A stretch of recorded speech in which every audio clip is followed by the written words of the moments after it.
Assalamualaikum warahmatullahi wabarakatuh. Kami dari kelompok 7 Pasar Modal Syariah akan menjelaskan hasil kerja kelompok kami yang berjudul Pendekatan Penilaian Saham atau Analisis Teknikal. Analisis teknikal merupakan suatu metode analisis pendekatan yang digunakan untuk mengevaluasi pergerakan harga saham, falas atau forex, kontrak berjangka, indeks, dan beberapa instrumen keuangan lainnya. Prinsip dasar analisis teknikal yang pertama, market price discount everything. Kejadian di pasar menggambarkan segalanya, yaitu segala kejadian-kejadian yang dapat mengakibatkan gejolak pada bursa falas secara keseluruhan atau harga mata uang suatu negara. 2. Price moves in trend. Harga bergerak mengikuti tren, yaitu harga falas asing akan tetap bergerak dalam satu tren. Harga mulai bergerak ke satu arah, turun atau naik. 3. History repeat itself. Sejarah akan terulang. Analisis teknikal juga menggambarkan faktor psikologi para pelaku pasar, maka pergerakan historis dapat dijadikan acuan untuk memprediksi pergerakan harga di masa yang akan datang. Jenis-jenis chart dalam analisis teknikal. Yang pertama, grafik garis atau line chart. Line chart terdiri atas suatu garis tunggal yang ditarik dari kiri ke kanan untuk menghubungkan harga penutupan atau titik harga lain dari setiap interval waktu yang ditentukan. Yang kedua, garis batang. Bar chart juga sering disebut sebagai OHLC karena mampu memberikan informasi lengkap mulai dari permukaan, harga tertinggi, harga terendah, dan harga penutupan. Grafik lilin. Grafik lilin ini didapuk sebagai tampilan grafik saham, sekaligus menjadi jenis grafik yang paling banyak digunakan di seluruh dunia. Jenis-jenis tren dalam analisis teknikal. Yang pertama, bullish. Tren bullish dibentuk dari pola HH, HL, HH, HL, HH, dan seterusnya, serta membentuk sudut 45 derajat ke atas atau lebih. Terdapat perbedaan antara para teknikalis dalam menentukan level lower low. Sebagian berpendapat level low valid jika harga dapat menembus level resistance dari PX sebelumnya, dan sebagian lagi berpendapat level low valid jika kenaikan setelahnya sebesar 50% dari penurunan PX menuju lower low tersebut. Yang kedua, bearish. Tren ini terbentuk dari pola LL, LH, LL, LH, dan seterusnya, serta membentuk sudut 45 derajat ke bawah atau lebih. Pada tren bearish pun terdapat perbedaan pendapat dalam menentukan lower high yang valid.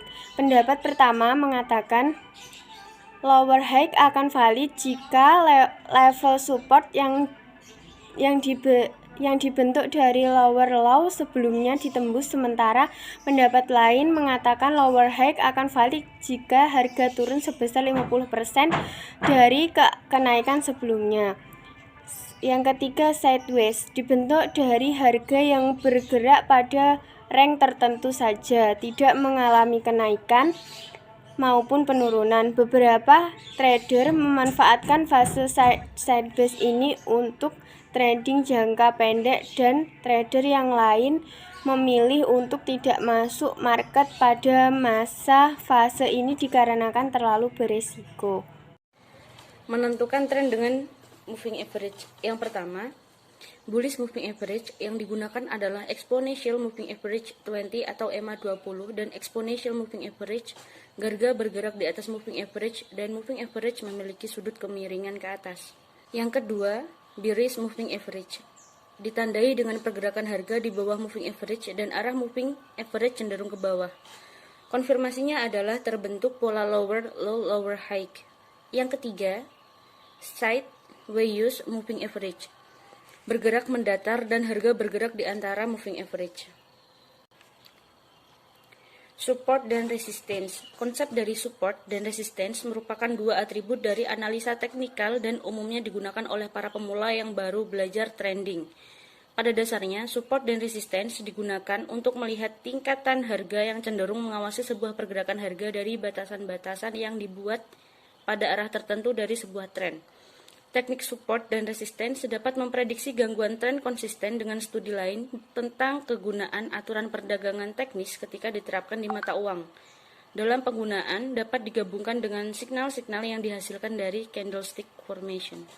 Selanjutnya adalah materi tentang candlestick. Candlestick itu sendiri memiliki arti suatu bagian dasar terpenting agar kita mampu membaca suatu pergerakan saham. Banyak trader yang menggunakan candlestick chart untuk menunjukkan harga. Candlestick ini umumnya digunakan untuk trading jangka pendek, sehingga candlestick ini lebih cocok digunakan oleh trader. Salah satu keunggulan candlestick ini, dia mampu menampilkan psikologi pasar dengan mudah. Lalu selanjutnya ada contoh gambar. Gambar hijau atau putih ini menunjukkan gambar di mana keadaan harga pasar yang mengalami kenaikan, maka ditunjukkan dengan warna hijau atau putih. Sedangkan apabila harga pasar mengalami penurunan, dia akan digambarkan dengan warna merah atau hitam. Bisa dilihat di gambar sebelah saya. Lalu dalam penggunaan candlestick harus memahami 3 elemen utama dari candlestick itu sendiri agar kita dapat bertransaksi dengan sukses. Apa saja elemen-elemen itu? Elemen-elemen itu yaitu yang pertama ukuran body candlestick. Ukuran dari body candlestick ini membantu kita untuk mengetahui siapakah yang sedang memegang kendala harga. Apakah trader pembeli atau trader penjual? Lalu yang kedua ada bentuk candlestick. Panjang ekor sebuah candlestick menunjukkan volatilitas pada pergerakan harga. Ketika ekor candlestick semakin panjang, maka volatilitasnya harga semakin besar pula. Candlestick dengan bodi pendek yang berada di tengah di antara dua ekor yang memanjang artinya pasar sedang ragu-ragu. Lalu ada yang terakhir, posisi candlestick. Posisi candlestick ini menjelaskan tentang elemen terakhir yang paling menentukan peluang kemenangan dalam bertransaksi menggunakan candlestick ini merupakan posisi candlestick terhadap tren sebuah harga. Pola candlestick yang muncul mengidentifikasikan peluang untuk melanjutkan tren atau malah akan terjadi pola pembalikan harga atau reversal.